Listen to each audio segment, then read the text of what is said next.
Ganahan mo moabot ang gubat dinhi sa ato. Yan, kita kapugongan na. Ni-increase na ang mga gasolina, ang diesel, kerosene, ni-increase mo ang tanang basic commodities, mga presyo. Wala, padong na giningan ni. Ang sunod na lang aning magsunod, ang missile na lang. Padong nga rin. Basig adto dito sa inyo mutugpa, di lang unta din no? Mga igsoon, kining mga kasakit sa kalibutan, mga kagubot, mga pag-antos dinhi sa kalibutan, dili gid ni plano sa Ginoo. Wa gid plano ang Ginoo nga mag-antos ta. Wa gani siya plano nga mga matay ta. Sa unang pagbasa, nag-antos og maayo si Abraham. Kay 90 na ang iyang edad, wa lang gyapon sila manganak sa iyang asawa. Adtong panahon na mga 83 na sa edad ni Sarah. Nya mo tong gipatan-aw siya sa Ginoo dito sa langit, ingon, tanawa langit, di ba? Di nimo maihap ang bituon. Sa di bitaw ko kaihap, ang sab tagaan ti kag anak, pariha anak kadaghan. Kamo 90 na imong edad. Nya sa aran kas Ginoo nga tagaan pa jud kag anak niya, lalaki 90 niya, ang bana ba 90 niya, ang asawa 83. Motuo pa mo? Nya gasogon mo minyo 20 inyong edad. O nya niabot talag 90 imong edad nya ingnon gyapon kas Ginoo tagaan kag kaliwat ingon na kadaghan. Saan? Motuo mo dili. Uy tubag mo eh. Kanan wala ba? Klaruhay lang ba? Mutuo pa mo, dili. Amay, no? Kaya di mo mutuo. Lisod tagtuo eh. Og maoni ang hinungdan, nganong ang kalibutan karon nagkagubot.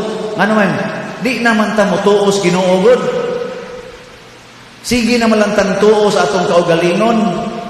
Mao na si President Putin, ang iyang mga kaugalingon niyang tuhuan, ang kanasang naa sa Ukraine, ang iyang sang kaugalingon mo ituhuan, ang ilang mga scientific nga mga kuan, o kanang ilang mga gi-analyze nga, kuan ba, kanang tawhanon ba, mo may lang tuhuan, gubot yun. Gubot. Pero ang Ginoo na gani mo itong tuhuan, magkahiusa ta.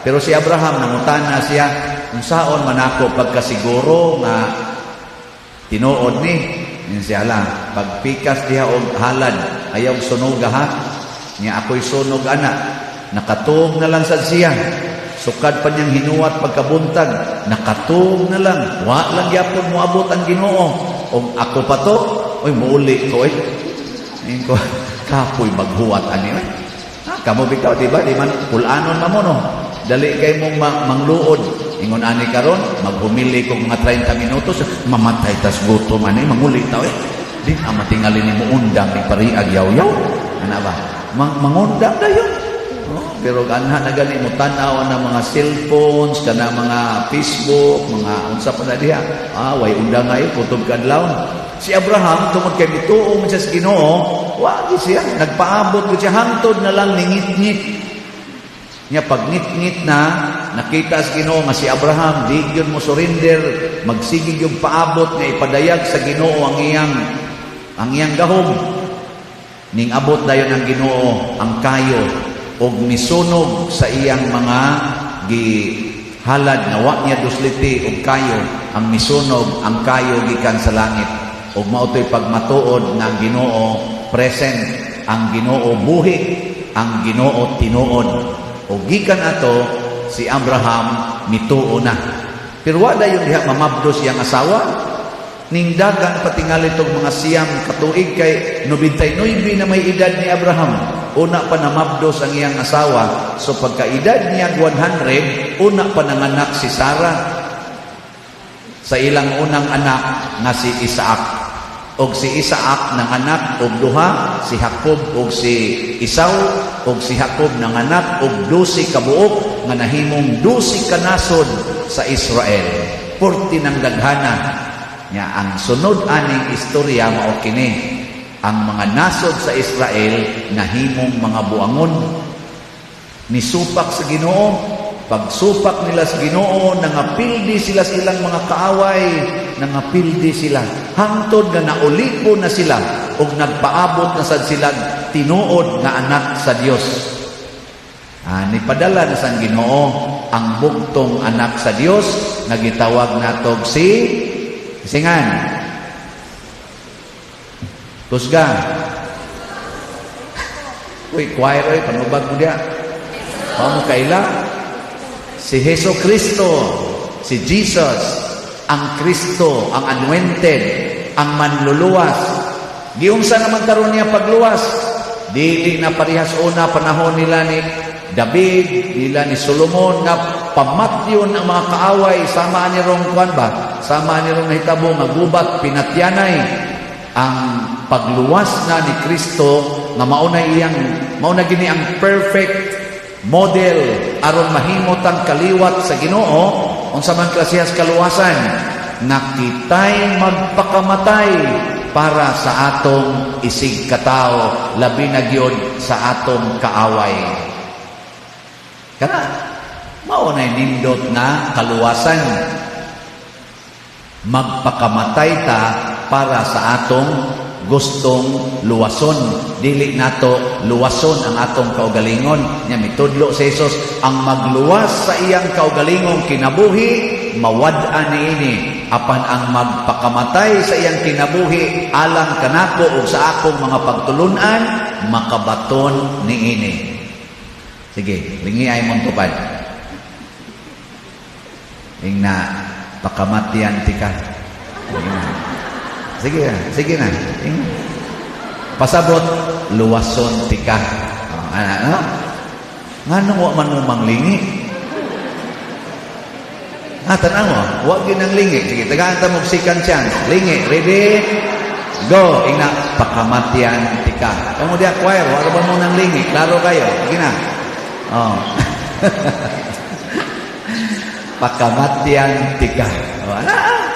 Nindot kay na. Mauna nga niingon si San Pablo diri sa atong ikaduhang pagbasa, daghan karon nga nagsigig simba dinhi sa atong mga templo nga kunuhay mga magtotoo apan wa na magkinabuhi, sumala sa kinabuhi nga gibuhat o gipakita ni Kristo. Nagpakaaron ingnon muna nga giusab niya pagsulti, niingon siyang giubanan ko na nig mga luha, ubanan ako mga luha. Hinaot nga inyo nagyumpuy-an ang inyong pagpakamatay, pagpakighiusa diha ni Kristo. Ay pare nga kung nakitaan sa Facebook, kita sa tingali mo ana, nga ni-explain siya ni karong nahitabo sa Ukraine o kaning gubat o in relation sa message sa Fatima. By the way, gikan ko ron dito sa Kapilinya. Nagmisa mi dito alas 5 buntag dito sa San Remigio. Nya Fatima man na, no? Nya ang usas mga mensahe sa mahal nga Birhen sa Fatima, consecration of Russia to her Immaculate Heart, na i-consecrate sa iyang kasing-kasing. Na-consecrate kini pinaagi ni Saint John Paul II ni adtong tuig mga sa tuig murag March 25, 1984 na-consecrate ang Russia. Nya mao to nga nakita nato nga ang Soviet Union nabungkag to sila, unya ang closed door nga mga communist countries ni welcome na sa mga religion, labi na sa Katoliko. Nanood na nga itong Katoliko, gitawag na siya triumph. Pero matod pa sa katong pare, kung atong tan-awon karon ang mga Christian countries, like naam sa ni Kristiyanos ang Ukraine, daghang nila Kristiyanos, usama ni sila sa mga hardcore na Christian country, Catholic country sa Europe. Ni practice og mga buhat nga sukwahi sa gisugo sa Ginoo. Nakapasakit sa kasing-kasing sa Ginoo ni Maria. Unsa man ning mga buhata, kanang same-sex marriages allowed na nila, abortion allowed na, premarital sex allowed na. Ana, euthanasia allowed na, kiskis kilay allowed na, color buhok allowed, ligation, vasectomy allowed. Nakapasakit ni kay insulto man is Ginoo. Insulto man nga siya gabuhat nato. O sa history sa Israel, kaning kaliwat ni Abraham sa Israel, musupak na gay sila sa Ginoo, mapildi sila silang mga kaaway, mga matay sila, nyag mangluhod gani sila balik sama tong nahitabo dito sa Ninive, nga nangluhod sila, nagpatalinghog sila sa wali ni Hunas, ug naglingkod og sako gikan sa hari hangtod sa mga bata, hangtod mga hayop, wa sila mukaon, naghinulsol sa ilang mga sala, nabalik sad ang ilang kinabuhi. Muna karon kita haron di na moabot ang gubat dire nya mag-anam na siya kawagtang mosunod tas kinabuhi sa mahal nga Birhen Maria. Kana bang di ta magmahal sa atong kaugalingon, magsige tag higugma sa atong isig katawo. Wa man mo mulingi ganihang uban basin mulingi na moron ani. Sige, lingad ay mong tupad. Nya pangutan Asya nga nahigugma kanako. Og imo hilasan ka anang Bisaya nga do you love me? Sige na. Oh, walang yapon. Oh, lagi na masinupakon lagi kay ta. Oh, bitaw karong Abril 4 ato na sang i-consecrate dito ang Kapilinya di Fatima sa San Remigio karong Abril 4. O gusto mo makamonitor sa mga activities, i-click lang sa inyong Facebook, i-search ang Kapilinya di Fatima San Remigio nga kaning page. Nya makita nyo dito ang mga activities, ipang-post na diha. Pero ang basic lang mao kini nanginahanglan og 10 million na budget para sa consecration. Nya kita dinhi sa atong parokya, kamong mga parishioners o online parishioners dinhi kana ganing territorial o online parishioners, ako mong gihangyo nga mamalit og slots kay nagkinahanglan tag 10 million pesos or 10,000 slots sa Mother Mary's Healing and Deliverance.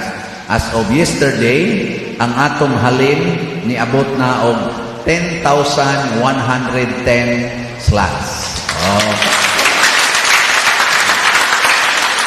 Salamat kay ninyo.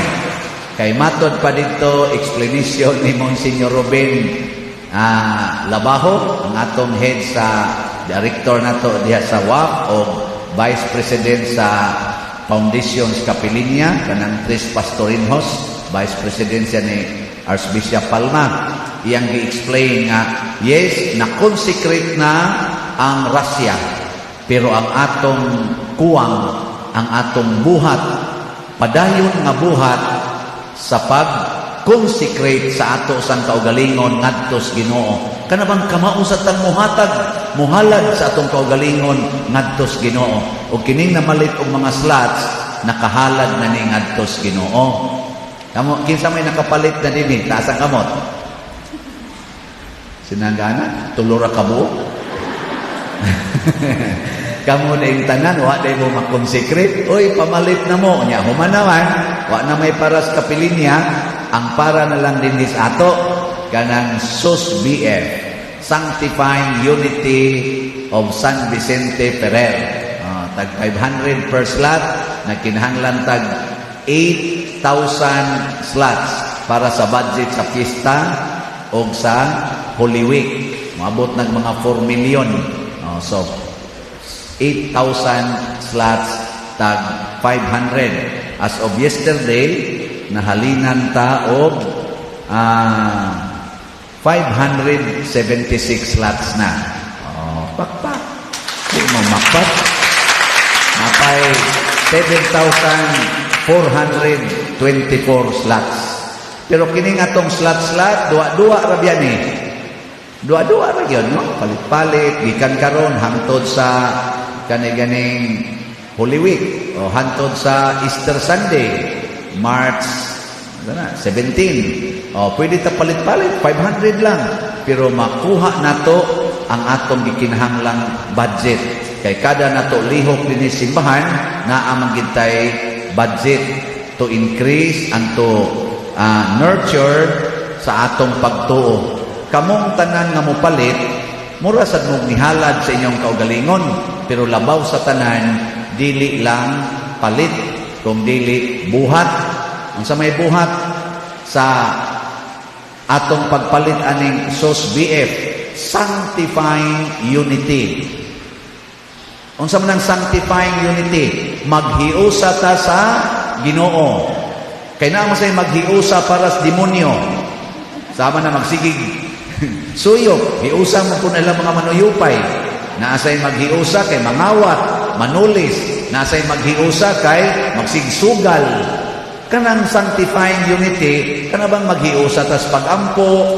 So unsa may inyong buhat kung mopalit mong slot parang San Vicente. Dito sa inyong balay, paghiusa mong ampo, paghiusa mo og rosaryo. Nya magdungan sa mo din hiusa og simba. Dad-an ang inyong mga anak, karon nga allowed na tang mo anhig simbahan, dad-an. Nya pamangga na mga cellphone, ayaw sa mo pagsigduaan ng cellphone o gamit ng cellphone. Dad-a dinhi ang cellphone, pero pag na, inighuman na lang sa gamitan. Nya inigabot sa inyong balay, magrosaryo mo dito, maghiusa. Sunod, maghiusa o alagaray to serve in unity. Kamong mga anak, serve mo sa inyong mga ginikanan. Ay mo sige dihang tinapulan, no? Nya dagko ra ba mong kaon? Ay kana ra bang tapulan, dagko sa nagkaon. Nya kana ra bang tapulan, nya dako kaon, makapabugo sa na. Mga bugoon sa ning dagko kaon. Anak, kugi gid mo, alagad mo sa inyong ginikanan.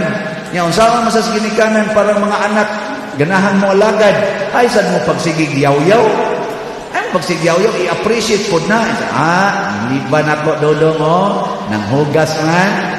Naghanag si Bunay Bilinoy. Ato ning hugas ag-usap dong ha. Siya nga naman ma. Siya, kaghan pa magsibo. Tingin mo makitin siya. Gadali, manggod ko man. Isa, sige, ato ning gan. Lipay kayo. Ganahan kay kong inday da. Kay usog kay mang laba. Atong labhag usap day ha. Kay murag lagom-lagom pa man. Alam, pagsulti din kayo nanglaba sa kadiyang dalagan mo takang buanga ka, lagkong kayo na yung gilabhan, lagkong po nasnaong mo, mus-mus ko nasnaong ni mo ron. Huwag kita na, nanapan na itang muli, ay, hayaan na diya, may mo dito yung anak, nga, gisiod ko mo anak. Pero imong daygo na, naliban ako indayo, nanglaba, salamat day ha, ay mo din tanaw to, kanihi, ato ning usbag labahan, sa nga naman main siya, agwa tingali nini mo makusukuso kayo or naagian baka nigkabaw din kay dagan pa man kay buling ana ay gidali-dali ko to kay otros hindi ka mao manglaba pero mingon la anaon day na siya ma anaon day na hangtod makaton ana no mingon sa nimo imong bana dili ba na akong dodong alagad man yung silingan di mo mo kay sure ay dadi day ay ako tong giayo ilang sira ba kay panday baya ko daot mang bisagra sa mo dito imong gilugit-lugit dito nya katong bilangkad dito nga tan-aw nimo sa iya man gili-ili day og nasud na ba ang kanang straw kay daotan na gani akong mata siya akong gipali-ili dito sa niya ubo kay tong short kita kas bisagra sa kita sa di wagi away naghiusa gid mo alagaray ampo og pag Yan ay manindog na ta.